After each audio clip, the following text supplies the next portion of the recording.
ಇತ್ತೀಚೆಗಷ್ಟೇ ಅವರ ಹುಟ್ಟುಹಬ್ಬ ಆಯಿತು. ಅವರ ಹುಟ್ಟುಹಬ್ಬದಲ್ಲಿ ಸಹ ಒಂದಷ್ಟು ದಾನ ಧರ್ಮ ಕಾರ್ಯಗಳು ನಡೀತು. ನಿಂದು ಎಂಥ ತ್ಯಾಗ. ಇದೀಗ ವಿಜಯಲಕ್ಷ್ಮಿ ಸಹ ಆ ಹಾದಿಯಲ್ಲಿ ಇರುವಂತದ್ದು.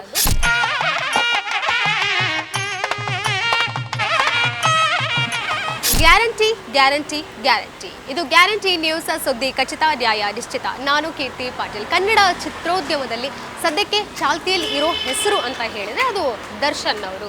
ಅಭಿಮಾನಿಗಳ ಪಾಲಿದ ಡಿ ಬಾಸ್ ಅವರ ದಾನ ಧರ್ಮ ಇರಬಹುದು. ಅದೇ ದಾನ ಧರ್ಮ ಹಾದಿಯಲ್ಲಿ ಈಗ ಅಭಿಮಾನಿಗಳು ಅಂದರೆ ದರ್ಶನ್ ಅವರ ಅಭಿಮಾನಿಗಳು ಇರೋವಂಥದ್ದು. ಇತ್ತೀಚೆಗಷ್ಟೇ ಅವರ ಹುಟ್ಟುಹಬ್ಬ ಆಯಿತು. ಅವರ ಹುಟ್ಟುಹಬ್ಬದಲ್ಲಿ ಸಹ ಒಂದಷ್ಟು ದಾನ ಧರ್ಮ ಕಾರ್ಯಗಳು ನಡೀತು. ಅದೇ ವಿಡಿಯೋಗಳನ್ನು ದರ್ಶನ್ ಅವರು ತಮ್ಮ ಇನ್ಸ್ಟಾ ಪೇಜ್ನಲ್ಲಿ ಪೋಸ್ಟ್ ಮಾಡಿಕೊಂಡ್ರು. ನನ್ನ ಅಭಿಮಾನಿಗಳು, ನನ್ನ ಸೆಲೆಬ್ರಿಟಿಗಳು ಪ್ರೀತಿಯಿಂದ ನನ್ನ ಹೆಸರಿನಲ್ಲಿ ಒಂದಷ್ಟು ದಾನ ಧರ್ಮ ಮಾಡ್ತಿದ್ದಾರೆ. ಮಕ್ಕಳಿಗೆ ಪಠ್ಯ ಪುಸ್ತಕ ಇರಬಹುದು, ಜೊತೆಗೆ ನೀಡಿ ಇರುವಂಥವರಿಗೆ ಯಾರಿಗೆ ಸಹಾಯವನ್ನು ಮಾಡಬೇಕು, ಸಹಾಯ ಹಸ್ತ ಕೇಳ್ತಿದ್ದಾರೆ ಅವರಿಗೂ ಸಹ ಒಂದಷ್ಟು ಊಟದ ವ್ಯವಸ್ಥೆ ಇರ್ಬೋದು, ಅನ್ನದಾನ, ರಕ್ತದಾನ ಶಿಬಿರ, ಈ ರೀತಿ ಕಾರ್ಯಗಳನ್ನು ಮಾಡ್ತಾ ಬರ್ತಿದ್ದಾರೆ. ಈಗಲೂ ಸಹ ಅದನ್ನು ತಮ್ಮ ಇನ್ಸ್ಟಾನಲ್ಲಿ ಪೋಸ್ಟ್ ಮಾಡ್ತಿದ್ದಾರೆ ದರ್ಶನ್ ಅವರು. ಆದರೆ ದರ್ಶನ್ ಅವರು ಪೋಸ್ಟ್ ಮಾಡಿದ್ದೋಕೆ ದಾನ ಧರ್ಮ ಕಾರ್ಯವನ್ನು ಅಭಿಮಾನಿಗಳಿಗೂ ಹೇಳಿಕೊಟ್ರು. ಇದೀಗ ವಿಜಯಲಕ್ಷ್ಮಿ ಸಹ ಆ ಹಾದಿಯಲ್ಲಿ ಇರೋವಂಥದ್ದು ಒಂದಷ್ಟು ಬೆಳವಣಿಗೆ ಇವತ್ತು ಕಂಡಿದೆ. ಏನಂತ ಹೇಳಿದ್ರೆ, ಮಂಡ್ಯ ಜಿಲ್ಲೆ ಪಾಂಡವಪುರ ತಾಲೂಕಿನಲ್ಲಿ ಬೇಬಿ ಬೆಟ್ಟದಲ್ಲಿ ಪ್ರತಿ ವರ್ಷ ಸಹ ರಾಸುಗಳ ಹಬ್ಬ ನಡೆಯುತ್ತೆ, ಹಸುಗಳ ಹಬ್ಬ ನಡೆಯುತ್ತೆ. ಆ ಒಂದು ಜಾತ್ರಾ ಮಹೋತ್ಸವದಲ್ಲಿ ಒಂದು ಸಾಮೂಹಿಕ ವಿವಾಹ ನೆರವೇರುತ್ತೆ. ಸೊ ಈ ಒಂದು ಸಾಮೂಹಿಕ ವಿವಾಹ ಇದು ವರ್ಷ ಅಂದರೆ ಈ ವರ್ಷ ಸಹ ತುಂಬ ಅದ್ಧೂರಿಯಾಗಿ ನೆರವೇರಿದೆ.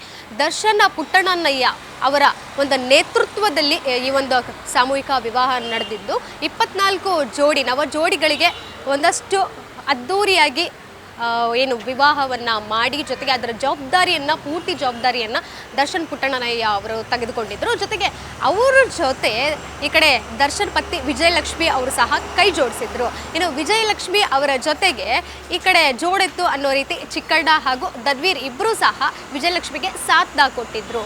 ಏನು ಮಾಡಿದ್ರು ಅಷ್ಟಕ್ಕೂ ಆ ಒಂದು ವಿಡಿಯೋ ನೀವು ನೋಡಿರ್ಬೋದು ಸಾಮಾಜಿಕ ಜಾಲತಾಣದಲ್ಲಿ. ವಿಜಯಲಕ್ಷ್ಮಿ ಅವರು ಎಂದಿಗೂ ಸಹ ಎಲ್ಲೂ ಹೆಚ್ಚು ಮಾತನಾಡೋದಿಲ್ಲ ಅವರು. ಆದರೆ ಆ ಒಂದು ವಿಡಿಯೋದಲ್ಲಿ ತುಂಬ ಚೆನ್ನಾಗಿ ಅರ್ಥಪೂರ್ಣವಾಗಿ ಮಾತಾಡಿರುವಂಥದ್ದು ನನ್ನ ಸೆಲೆಬ್ರಿಟಿಗಳೇ ಅಂತ ಅವರು ಶುರು ಮಾಡ್ತಾರೆ ತಮ್ಮ ಮಾತುಗಳನ್ನು. ರೈತರ ಮಕ್ಕಳು ಬೆಳಿಬೇಕು ಅನ್ನುವಂಥ ಮಾತನ್ನು ಸಹ ಅಲ್ಲಿ ಉಲ್ಲೇಖ ಮಾಡ್ತಾರೆ. ಜೊತೆಗೆ ನವ ಜೋಡಿಗಳು 24 ನವ ಜೋಡಿಗಳು ಏನಿರ್ತಾರೆ ವಧುವರರಿಗೆ ಅವರು ಶುಭವನ್ನು ಹಾರೈಸ್ತಾರೆ. ಇನ್ನೂ ವಿಶೇಷ ಅಂತ ಹೇಳಿದ್ರೆ ಆ 24 ನವ ಜೋಡಿಗಳಿಗೆ ಅವರು ಬಂಗಾರದ ಮಾಂಗಲ್ಯವನ್ನು ದಾನ ಮಾಡ್ತಾರೆ. ಅಂದರೂ 5 ಗ್ರಾಮ್ ತಲಾ 5 ಗ್ರಾಮ್ ಮಾಂಗಲ್ಯವನ್ನು ಒಂದೊಂದು ಜೋಡಿಗೂ ಸಹ ಅವರು ಕೊಡ್ತಾರೆ. ಇನ್ನು ಇದರಲ್ಲಿ ಚಿಕ್ಕಣ್ಣನವರು ಒಂದಷ್ಟು ಜೋಡಿಗಳು ಅಲ್ಲಿ ನೆರವೇರಿದ್ರು, ಹೊಸ ದಾಂಪತ್ಯ ಜೀವನಕ್ಕೆ ಕಾಲಿಡಬೇಕು ಅಂತ ಆಸೆನ ಇಟ್ಕೊಂಡಿದ್ರು. ಅವರಿಗೆ ಪಂಚೆ ಶರ್ಟ್ನ ವಿತರಣೆ ಮಾಡ್ತಾರೆ. ಅದ್ರ ಜೊತೆಗೆ ಧನ್ವೀರ್ ಅವರು ವಾಚ್, ಕೈ ಕಟ್ಕೊಳ್ಳುವಂಥ ಕೈ ಗಡಿಯಾರವನ್ನು ಅವರು ನವ ಜೋಡಿಗಳಿಗೆ ಕೊಡ್ತಾರೆ. ಸೊ ಈ ರೀತಿ ದಾನ ಧರ್ಮದಲ್ಲಿ ಅವರು ಇರುವಂಥದ್ದು. ಇದರಲ್ಲಿ ಅಚ್ಚರಿ ಮೂಡಿಸೋದು ಅಂತ ಹೇಳಿದರೆ ವಿಜಯಲಕ್ಷ್ಮಿ ಅವರು 5 ಗ್ರಾಮ್ ಬಂಗಾರ ಬೆಲೆ ಇರುವಂತಹ ಮಾಂಗಲ್ಯವನ್ನು ಪ್ರತಿ ಜೋಡಿಗೂ 24 ಜೋಡಿ ಏನಿತ್ತು ಅವ್ರಿಗೂ ಕೊಟ್ಟಿರೋವಂಥದ್ದು. ಎಲ್ರಿಗೂ ಒಂದು ರೀತಿ ನಿಜಕ್ಕೂ ಒಳ್ಳೆ ಕೆಲಸ ಮಾಡಿದ್ದೀರಾ. ಅಂದರೆ ಬಡವರಿಗೆ ಈಗ ಚಿನ್ನದ ಬೆಲೆ ಗಗನಕ್ಕೆ ಏರ್ತಾ ಇದೆ. ಪ್ರತಿ ವರ್ಷ ಸಹ ಚಿನ್ನದ ರೇಟ್ ಜಾಸ್ತಿ ಆಗ್ತಾನೆ ಹೋಗುತ್ತೆ ಹೊರತು ಕಮ್ಮಿ ಅಂತೂ ಆಗೋದಿಲ್ಲ. ಸೊ ಹೀಗಾಗಿ ಅವರಿಗೆ ಚಿನ್ನದ ಮಾಂಗಲ್ಯ ಕೊಟ್ಟು ತುಂಬ ಒಳ್ಳೆ ಕೆಲಸ ಮಾಡಿದ್ದಾರೆ. ನಮ್ಮ ದರ್ಶನ್ ಅವರ ಹಾದಿನಲ್ಲಿ ವಿಜಯಲಕ್ಷ್ಮಿ ಇದ್ದಾರೆ. ಅದೇ ಹಾದಿನಲ್ಲಿ ಇನ್ನಷ್ಟು ನೆಕ್ಸ್ಟ್ ಅವ್ರ ಮಗ ಕೂಡ ವಿನೀಶ್ ದರ್ಶನ್ ಕೂಡ ಬರಬಹುದು.